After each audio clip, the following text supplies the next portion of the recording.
Welcome to the Real Estate Update Podcast, where we focus on homebuyer education because knowledge is power. I'm your host, Paul Centopani, and joining me today is Ashley Harris, Director of Homebuyer Education at Neighbors Bank. Ashley, thank you so much for coming on. Thank you so much for having me. Appreciate being here. Now, your title makes you a natural fit for the show. How long have you been doing that, and how long have you been working in mortgages overall? Yeah, so I've been in the mortgage industry since 2011. And I started kind of behind the scenes as a closing specialist and then became a loan officer myself. Did that for about 13, 14 years. And then I just took on recently this new title. So I'm working on expanding my reach and sharing just more information about home buying. All right, awesome. And congratulations on the new title, of course. Thank you. So, Ashley, as you're very, very familiar, I'm sure, everything's too expensive, which very much includes trying to buy a home right now. But some loan types can be better help with affordability, and we're going to discuss the USDA loan program today. Can you give a brief rundown of USDA loans? Yeah, so this is a wonderful loan program. It's one that a lot of people don't hear about because a lot of lenders don't focus on it. It's very rare for lenders to focus on first-time home buyers or just those loan programs in general because the demand hadn't been there historically in the past. The USDA loan allows for a buyer to enter the market and do a 0% down payment. It is amazing when it comes to that because, like you said, affordability is a huge topic right now. It is so difficult to enter the home buying market, especially when most loan programs are going to require anywhere from 3.5% to 10%, 15% down. Saving that kind of money at these values is extremely difficult. So the USDA loan allows for people to put 0% down and get into a house sooner than later if they are eligible. But there are restrictions. So the home has to fall in what's considered a USDA eligible area. What most people don't know is that the eligibility map covers almost 97% of US land mass. Now, when most people hear USDA loan and it's for rural housing, they think that it's for this big barn in the middle of Iowa, and it's not. It's a regular house in a regular neighborhood.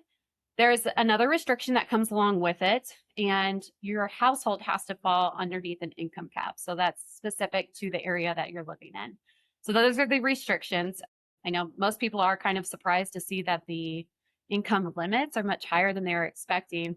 But if somebody qualifies for this loan program, it's an awesome way for them to at least get access to the market rather than saving for years and years, getting priced out year after year. Each time they feel like they're there, then they're like, oh, shoot, home prices are too high for me to qualify for now. That's very good information. No, 97% of the whole US. Wow. 97%. So the USDA mortgages help lower the bar to homeownership, and you mentioned the income limits. What is the cap? So it's going to be 115% of the median income in that specific area. And that varies from county to county and from metro to metro. So some places are a little bit higher. But what's important to know is that you are looking at the entire household when it comes to this income cap. So if you have a child that's living in your house that's 18, that's going to count. It doesn't have to be somebody who's on the loan. It's anyone who's living in the household. So that can include a parent, a child, or anyone that's bringing in additional income. And now, are there downsides to getting a USDA loan versus a conventional or FHA, for example? Not when really comparing it to an FHA loan. So the FHA loan and the USDA are going to be very similar in nature. The downside to the USDA loan is probably the back end ratio. And when we say and we talk about the back end ratio, we're talking about debt to income ratio. So the back end is what includes your housing payment too. So it's all of your debts compared to your income plus the anticipated mortgage payment.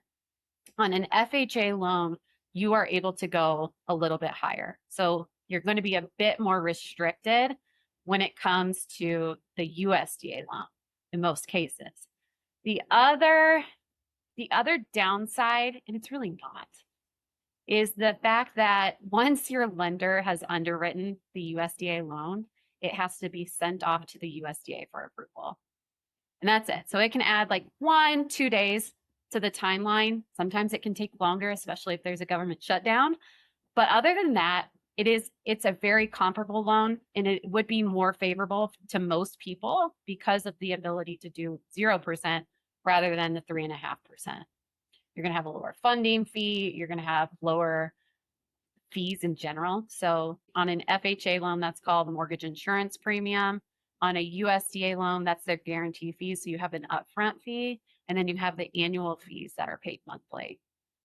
Got it. And when you're a borrower with an USDA loan, does that weaken your bid on a house? It shouldn't. It shouldn't. Now, a lot of agents might not be super versed in what the USDA loan is or a conventional loan compared to the USDA. They might want to lean towards a conventional loan. And that's going to be true anytime that you see a conventional pre-approval out there with 20% down. That's always going to beat out a USDA lender in general. However, if you work with a loan officer or a loan team that's really well versed in the program and an agent that understands it and has the ability to sell it to, it shouldn't really hinder you when you're putting in an offer, especially when you're not competing against multiple offers. Now, if you're competing against multiple offers and there's a conventional loan out there with 20% down, that might win. But that's where you can get strategic with your loan team and come up with alternative plans to still try and win. And what kind of alternative plans do you think, like what levers can you pull? Yeah. So timing is everything, especially when you're a seller. A shorter timeline is going to be more attractive than maybe a longer term. So if you have a conventional loan and the person is putting 20% down, but they're asking for 60 days to close, if you can shorten up that timeline and get your appraisal ordered right away, order title work right away, order your inspections right away, and shorten up those deadlines, that can be a huge strategic advantage to the seller. They might already have a property in mind that they're under contract on, and they might have some contingencies in place that say, like, you have to be closed by this date. And so that could help you win. All right. Speed is your friend. Speed can be your friend. So you'd mentioned the local income caps, you'd mentioned the geographical restrictions, which aren't too restrictive, but you could find those things on the USDA website. Yeah, yes, those are direct on the USDA's website. So there is a specific place where you can go, and you're going to want to look at the guaranteed section because there is a difference between the direct loan and the guaranteed loan. So you can put in your income, you can fill out a form and put in your income there, and it'll tell you if you're eligible in that area or not. And you can also put in the zip code that you're purchasing in, and that'll tell you if that area is eligible or not. What's important to know is that this eligibility map, when you zoom in, you can be in the same exact zip code, and a portion of the zip code will be eligible. A portion of the zip code might not be eligible. So you always want to check the specific address once you find a house to ensure that it is in an eligible area. And these get updated anytime that there is a census out there. So what may have qualified in the past might not now, and vice versa. Wow. So it gets really granular. So Yes, you it really need does. to zoom in. Yes. Okay. Yes. And what other qualifications are there to meet for a USDA mortgage? Yeah. So we talked about, well, there's not necessarily a credit score requirement that is set by the USDA itself. There are specific lender overlays that are going to be there, especially when you're talking to different lenders. That's always an important question to ask. And that's going to keep some people out of the game. If your credit score is low and it needs improvement, that's going to be a place to start in an area that you want to work on up front. Because yes, the USDA itself might not have that credit score requirement, but a lender is. They want to protect themselves and they want to ensure that the borrower has the ability to repay the loan. Totally. And, that's just good general advice anyway. Improve your credit score. So, Neighbors Bank, they do a good amount of USDA loans. We do, yes. We were just ranked as the number 3 USDA lender in the nation based off of volume itself. So it's kind of our bread and butter. We look at USDA loans. So if somebody comes into us and they're a first-time home buyer, the first question we want to do is find out what their goals are, obviously, how much money they were planning to put down, and then talk to them about the options. Because somebody could come into us and say, that they have some money saved, but it might make more sense for them to keep money in the bank right now than put it all towards a down payment. Because the last thing that somebody wants to do is get into a house and not be able to afford expenses when they come up. You never know when you're going to need a new set of tires, or when all of a sudden you have another child and daycare comes up and you weren't expecting that. Having that money, especially in times like right now, that money in your savings account might make more sense. So if you do have the option to put down 0%, we want to go through that with you. We want to talk to you about what that might look like if your income qualifies and if you're in an eligible area. Let's start there, and then let's compare the loans side by side and see what makes the most financial sense for them. Because we look at, as a lender, we are looking at your overall credit obligations that exist on your credit report. But that doesn't tell us what your lifestyle is like. There are so many families out there who have things like Netflix and Amazon Prime and Roblox, and I think that's how you pronounce it. I have no idea. But all the other subscriptions, they add up. You might have dance class, you might have, these travel events that you like to do. And so what might make sense on paper to a lender might not make sense in real life. So being able to compare those options and figure out what's going to meet your budget now and where you want to be is super important. Okay, very solid advice. Now, putting your professional bias aside, what should someone look for or what questions should they ask when searching for a USDA lender? This is the same advice that I would give, whether it's USDA, FHA, or conventional. I would want to know how experienced they are with the loan type. So if you are a first time buyer and you're not being asked about where you're purchasing, that's a huge red flag. We want to talk about the USDA. We want to talk about the different options. So if you go into a lender and you're talking to them and they're not asking about the USDA loan, that should be a red flag. If they don't know what the requirements are and what the benefits are to it, and that should be a concern. And if they do say that they do it, push a little bit more. How many of these have you done in the past? Because expertise matters. And if you're not well versed in it, you might miss something, and that could cause you huge delays once it gets sent off to the USDA for its final review. If you've missed something, that could add another week or 2 weeks onto your loan approval, and it could cost you the house. Okay, yeah, find someone who knows what they're doing, Yeah. not just who says they know what they're doing. Not just who says they do. The bank and their website, it might all say that they do and they have the option to look at USDA loans, but it's not everyone's bread and butter. Not everybody is doing this type of loan. And so if you come into them and they see that you have money in the bank, you have enough for 5% down, they might just push you towards that conventional loan without even bringing it that. So that's the question that gets missed the most, that costs people the most, is simply not knowing about it and then simply not asking about it. Yeah, you don't know what you don't know. So you don't need a down payment for a USDA mortgage, but are there any other upfront costs that you'll need to pay? Yeah, these are going to be very similar with any other type of loan that you're getting, unless you're doing cash. So you most likely are going to have an earnest money deposit. That's typically about 1% of the loan amount. You're going to have your home inspection. Everybody should be doing a home inspection. It's not required, but it's always recommended because you just never know what lies beneath. And then you'll have your appraisal. So this is going to be very similar to the FHA appraisal. You want to make sure that this home is safe and it's secure, and that's another expense up front. So there are going to be closing costs associated with the loan.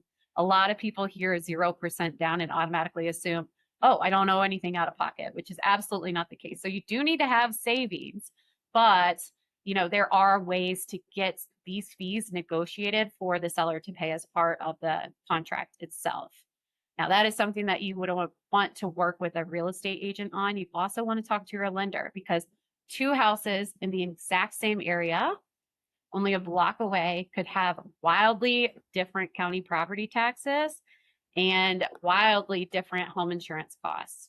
So it's always really important to, find the house, call your lender, talk to them about what that might look like. So that way you get the exact number before you go under contract and before you're putting your own money on the line and your earnest money is out there.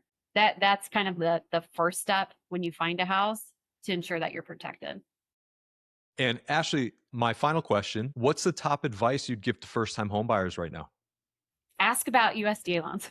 No, seriously, ask about the different options that you have, because as I mentioned, most of these online forms it says, which loan are you interested in? And right there you put FHA, VA, conventional, whatever. There are also other programs out there that exist. So you've got down payment assistance out there that can be stacked on these loan types too.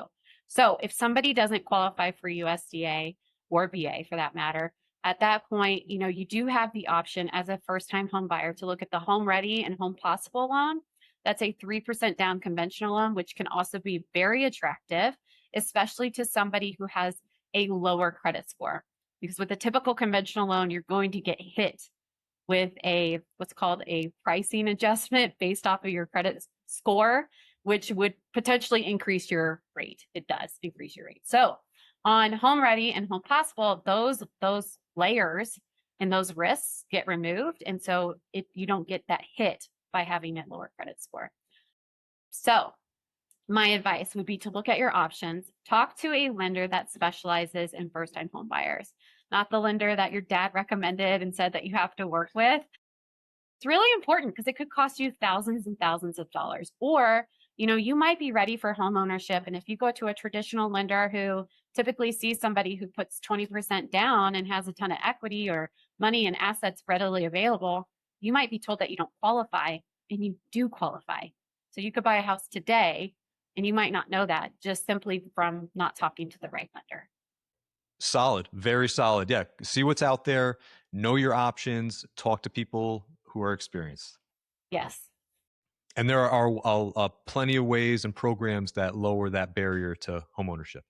Absolutely. Yes. You've got closing cost assistance through the down payment assistance. So that can be used towards a down payment or your closing costs. So even on a USDA loan where you're not doing a down payment, you can still get assistance with down payment assistance to go towards your closing costs. Okay. This has been very informative. I learned a lot. I know everyone else is going to learn probably, maybe even more. Who knows? Ashley, thank you so much for lending us your insights. I hope to talk again soon. Yes, absolutely. Thanks for having me.